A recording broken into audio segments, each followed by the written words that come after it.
迎大家收睇熒幕八爪魚。啱過去嘅一個禮拜，相信係加拿大電視迷最開心嘅時間啦，因為魅力凝聚新時代2024 Fans Party 嘅幾位 TVB 實力新世代就嚟咗加拿大同大家見面。今日我就首先帶大家去睇下佢哋嚟到出席嘅記者會及簽名會嘅盛況啊！魅力凝聚新時代2024 Fans Party 禮拜一喺時代坊就舉行咗 TVB 偶像全接觸記者會及簽名會，4位嘉賓馬冠東、劉佩玥、龔嘉欣同張振朗一齊登台，同現場粉絲見面互動，場面氣氛相當之熱鬧啊！頭先就係有一個亞洲人士嘅一個服務，係啦，跟住見到就，我認得你哋啊，我呢不如你想要食啲乜嘢啊？佢話細個就睇我哋嘅劇啊！嗱，佢就係同你講嘅，佢冇同我哋講，佢都冇同我講。可能我做錯啊！令到現場氣氛更加活躍。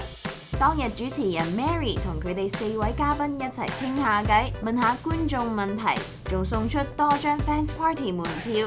隨後新時代傳媒集團總裁李方先生仲登場頒發富有加拿大特色嘅紀念品俾4位嘉賓，感謝佢哋遠道而嚟帶嚟歡樂俾大家啊！活動最後除咗大家合照留念之外，最重要嘅梗係粉絲參與簽名會嘅機會啦！在場粉絲排晒隊，等同偶像拉近距離，拎到簽名就最開心啦！新42章嘅故事係講經營豬肉檔，天生有神力，由龔嘉欣飾演嘅朱盈嬌染上會生鬍鬚嘅怪病，佢希望揾到42章經入邊嘅神藥解救。同時由陳豪飾演嘅中文系教授張經都對呢一個寶藏十分有興趣，佢哋為搶寶藏展開一場爭奪戰。新42章將於4月26日起，逢星期1至5喺新時代電視1台播出。慶功嘅故事就係講前舞師洪11同一班前電影從業員好友齊齊為11嘅亡妻淼淼搞回顧展，喚起昔日回憶。佢哋仲重組拍攝當年已經寫好嘅慶功劇本。與此同時，11嘅子女洪奕南同洪奕峰返去同11住，但背後隱藏住唔同嘅秘密。而淼淼嘅替身何索都有所目的咁現身。慶功將於4月24日起，每逢星期1至5喺新時代電視1台播出。大家身邊都有唔少好人好事，佢哋不求回報，只求為社會送溫暖。主持林子善、江美儀深入了解唔同背景嘅好人，分享感人故事，凸顯社會中被忽視嘅人同事。故事包括盲人跑手領跑員、送貨司機處理動物屍體、中醫義診等等。一個好人4月23日起，逢星期1至5，新時代電視2台播出。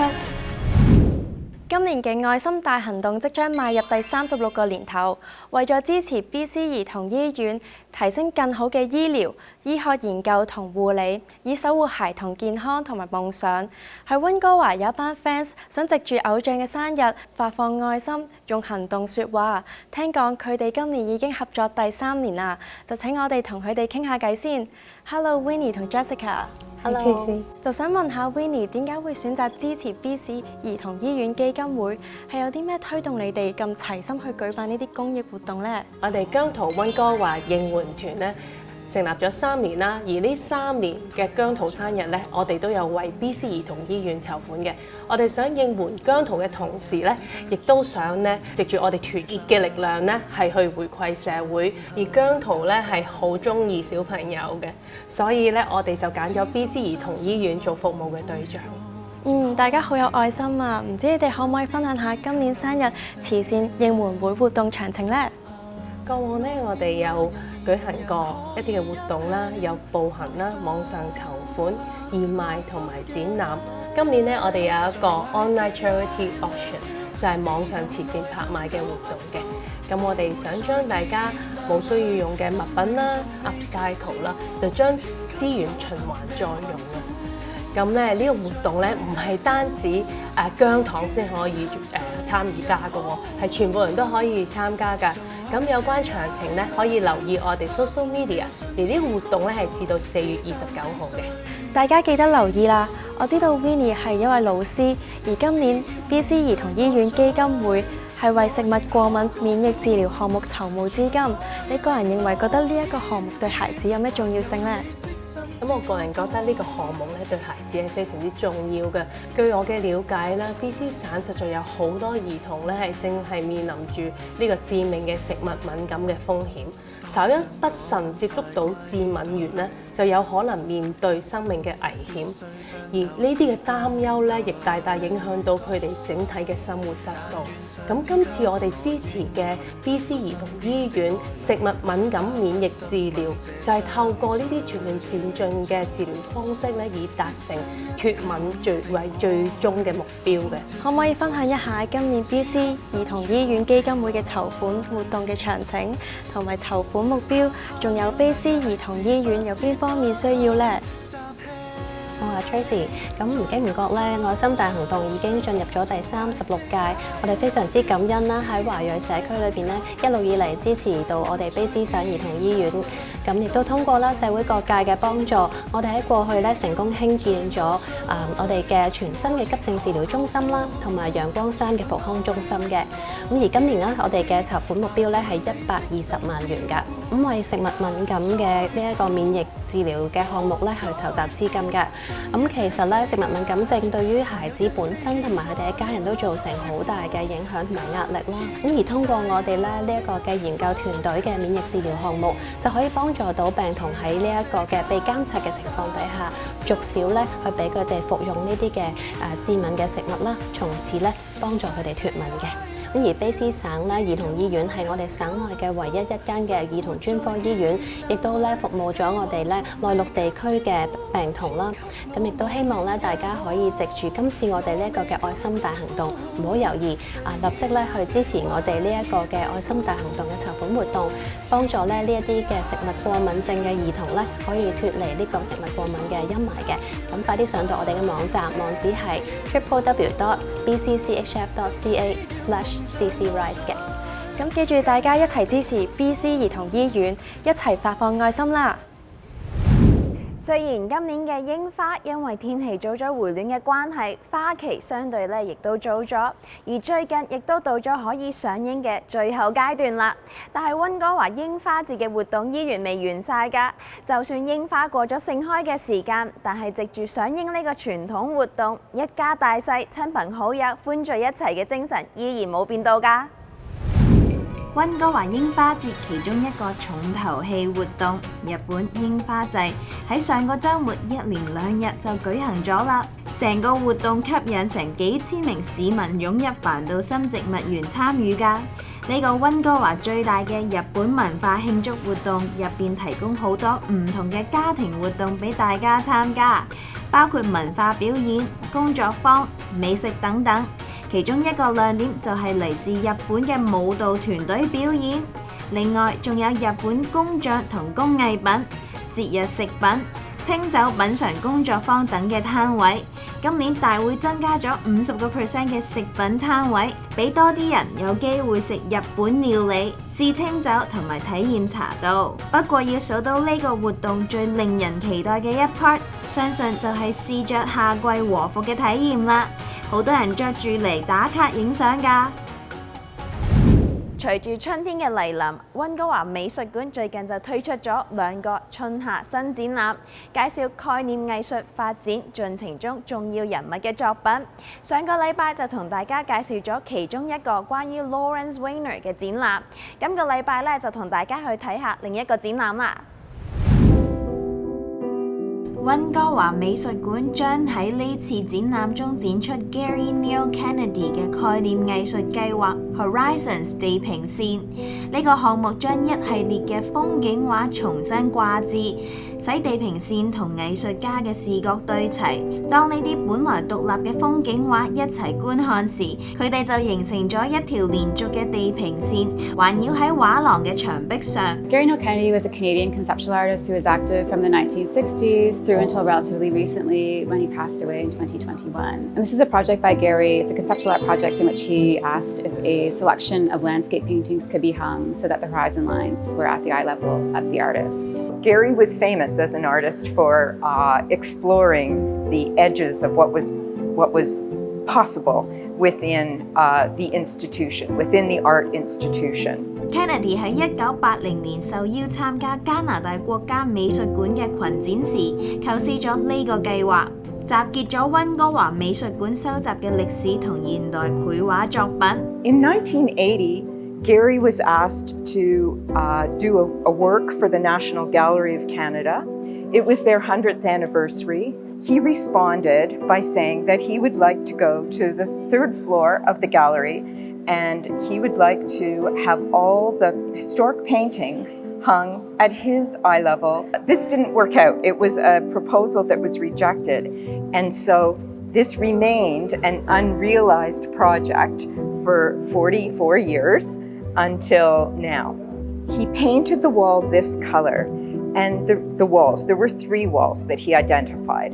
And the reason he did that was because it's red iron oxide, which is an undercoat or primer that's often used on ships, is always used on steel surfaces because it protects rust from coming through. It's so obvious that that was important to him in terms of the color choice for this catalog. We should use that color in this relation to the Horizons show because it's also about, you know, revealing an underlying presumption of the gallery, which is that you hang paintings at 57 inches at a sort of default eye level. As part of his investigation into painting, he was really thinking of the gallery itself as the ultimate grounds for painting, and so he made a lot of works where the art gallery itself would become the artwork. 咁創新、意義深遠嘅展覽真係不容錯過。嚟溫哥華美術館感受藝術嘅無限可能性，開啟一場意想唔到嘅視覺之旅啦！我覺得呢個展覽真係帶咗一個深刻嘅啟示俾我啊！睇到藝術家點樣重新詮釋風景畫，令我更加明白藝術同自然之間緊密嘅聯繫，啟發我對生活嘅唔同角度。阿 Dina， 你話係咪啊？係啊 ，Vicky， 睇呢個展覽真係感觸良多㗎，相信都會令大家對生活嘅睇法有所啟發。咁轉頭返嚟，我就帶大家去睇下另一個藝術展。廣告之後繼續熒幕八爪魚。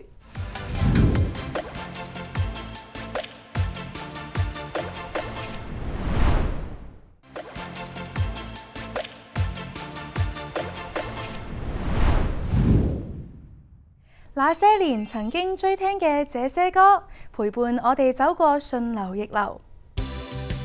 喺80至千禧年代嘅經典好歌中，揀選你嘅心水飲歌，進行全新演繹，重拾當年情。立即報名參加《那些年這些歌》精選歌曲大賽第2季，冠軍更可以獲得現金獎1500蚊。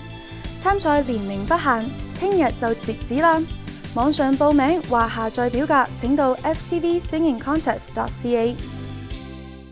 而 Artist Project 藝術展就係加拿大其中一個最大型嘅市集式藝術展。大家可以喺呢度同藝術家面對面交流，了解作品背後嘅故事，同時亦都可以趁呢個機會將心儀嘅作品帶返屋企收藏間。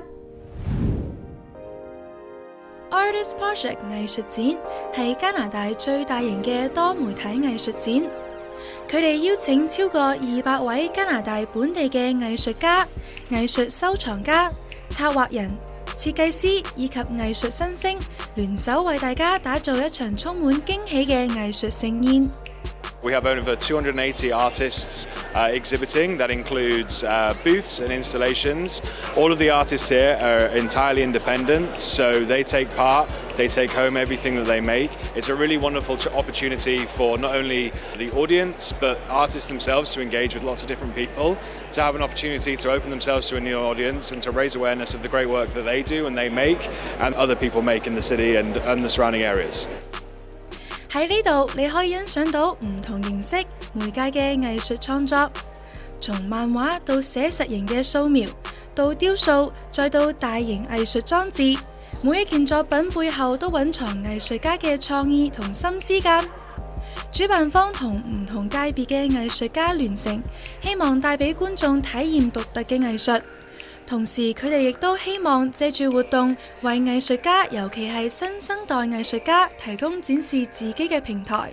Today, for example, we've done this amazing collaboration with the artist Hate Copy, who's partnered with a local henna artist called Rimsha, and they're producing a series of different henna work. It's so exciting to see so many artists here, particularly the younger artists. So there's a section called Untapped that is for new and emerging artists. So we have 10 of the most exceptional emerging artists from across the country who were given their first opportunity to show at a fair.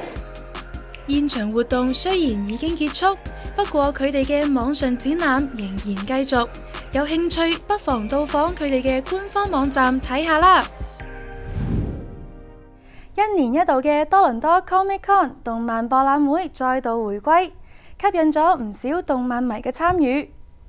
呢度可以令平面嘅2次元進入現實3次元，鍾意動漫動畫嘅你一定唔可以錯過啦！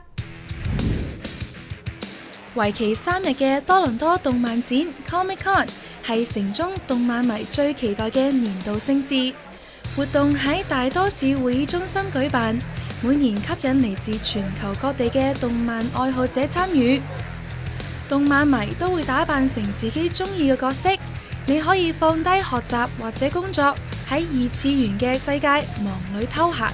I've spent months working on this costume. Actually, I've worn it for a few different years at Fan Expo, and this is my first Comic-Con. I really like it. I'm really enjoying it so far. 多倫多動漫展歷史悠久，1974年2位嚟自多倫多約克大學嘅學生第一次舉辦以漫畫書為主題嘅動漫展。但係相比今日動漫展嘅人山人海，喺70年代動漫展只係一個小眾活動。更加有主流媒體批評動漫令青少年不務正業。隨住時間嘅推移，以北美超級英雄動漫為主題嘅 Comic Con 加入咗唔少國際元素，當中大部分係嚟自日本以及亞洲嘅人氣動漫以及卡通。而時至今日，唔少人都佩服活動上年青人嘅熱情同創意㗎。時代變遷，觀點亦都大有不同。你對動漫又有咩新睇法呢？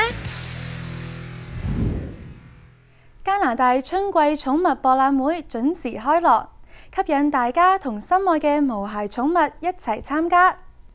活動齊集嚟自世界各地過百位嘅參展商，同時令寵物愛好者可以喺現場交流信息，分享養寵物嘅心得。加拿大寵物博覽會係全國歷史最悠久而且最大型嘅寵物活動。活動喺唔同季節都有舉辦特別嘅場次。呢個春季特別版就邀請咗過百位嚟自全球各地嘅參展商，為寵物以及佢哋嘅主人帶嚟各種精彩嘅活動。We're here at the International Centre. The Canadian Pet Expo has been established over 20 years ago. It's a family-run business, and we're here just really promoting the love and the passion that pets we share with every day. So there's lots of activations, lots of events. We have over 300 vendors promoting phenomenal products, services, industry leaders, foundation leaders, and brand new product launches. 喺貓貓區域上演嘅就係加拿大最大型嘅寵物貓評選活動。呢度你可以話係貓貓版嘅選美大賽啊！評判會根據貓貓嘅外形反應，評選出美貌與智慧並重嘅靚貓。而狗狗區域同樣活動多多㗎。喺呢度你可以選擇唔同嘅寵物食品、服飾，仲可以加入寵物急救課程，學習各種實用嘅知識，非常有意義㗎。每年夏天，單車都係多倫多好暢銷嘅交通工具。單車除咗可以喺城市度穿梭，唔同種類功能嘅單車亦都可以應對唔同路況嘅挑戰㗎。多倫多單車博覽會係全球最大型嘅單車以及電動單車銷售會。35年嚟，主辦方一直致力於令單車愛好者了解最新潮流同風魔單車行業嘅新技術。超過170位嚟自全球各地嘅參展商，為大家帶嚟各種新型單車以及相關產品。除咗傳統單車，電動單車亦係今年展會嘅一個重點。電動單車喺多倫多道路上駕駛時，最高速度唔應該超過每小時20公里，咁係為咗確保踩單車嘅人同其他路人嘅安全。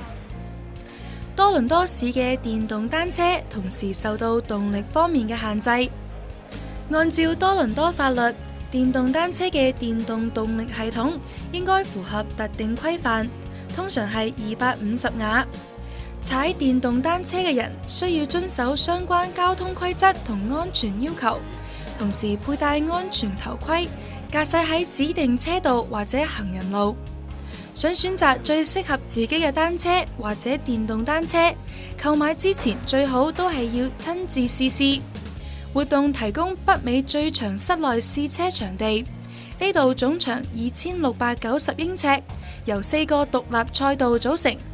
為咗防止滑倒，地板經過特殊處理，設有斜坡同障礙物，係測試轉彎同操控嘅理想場地。I enjoy cycling, and she can't ride very long, so I'm thinking, let's buy an e-bike, then I can enjoy the cycling, and she can come along, and if she needs the assist or the electric, we're in business.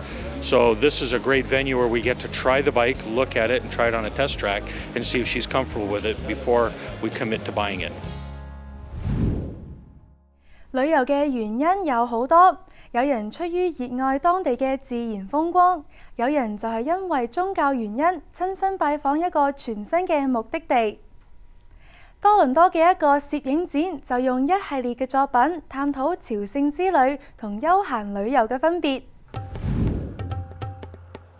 藝術家 Sinia Naqvi 出身於一個巴基斯坦移民家庭，佢嘅父母喺90年代初期移民加拿大。同好多移民後代一樣 ，Sinia 經常會思考父母嘅決定點樣影響自己對身份嘅認同。My family is from Pakistan and moved to Canada in the early 90s, so I use my own family archive as kind of source material to think about citizenship, migration, these kinds of issues. Sinia 嘅展覽分為2部分，其中之一用相片重現父母嘅加拿大探索之旅，其次就係用舊物件講述父母年輕時候嘅思考。This kind of half of the exhibition is focused about that project called Yours to Discover. So looking at photos of my family visiting these specific sites when they visit a place like Niagara Falls, right? So many of us go to Niagara Falls, but when you go to Niagara Falls, for anyone who's been there, it's touristy, it's manufactured. So I was thinking about like, okay, these tourist sites, like who makes them the way that they are? What are we actually learning about Canada? What are we not learning about Canada also? Like, you know, the native history of the land, who lived there before, like all of these things. So I'm kind of questioning all of those things. And then the other part of the show, so the title of the show is The Pilgrim is Always in Danger of Becoming a Tourist. So thinking about tourism, and my parents, I kind of grew up with a lot of like socialist ideals. My dad was involved in just like socialist activity in Pakistan when he was young. But coming from a religious country, those things were always kind of in conflict. And even in my like cultural identity, those things are sometimes in conflict. So I wanted to find a way to talk about them together. So there's a book that was one of my dad's books from when he was very young. In this book, which called Marx, Engels, Lenin on India, you have all of these Western thinkers who are talking about how India should decolonize, but then it's still coming from like a Western perspective. So I'm kind of trying to see juxtaposition and contrast between these different kinds of thinking. 每次旅行，我享受就係一邊計劃一邊期待嘅過程。無論出發嘅原因係乜嘢，可以去到一個陌生嘅地方，都係咁令人興奮㗎。Vicky， 你又鍾唔鍾意去旅行啊？係啊，阿 Dina， 我覺得旅遊係一個好好嘅體驗，可以擴闊眼界同感受唔同嘅文化。我每次去到新地方都好期待㗎。好啦，今日時間又差唔多啦，下個星期我哋同樣時間熒幕八爪魚再見啦，拜拜。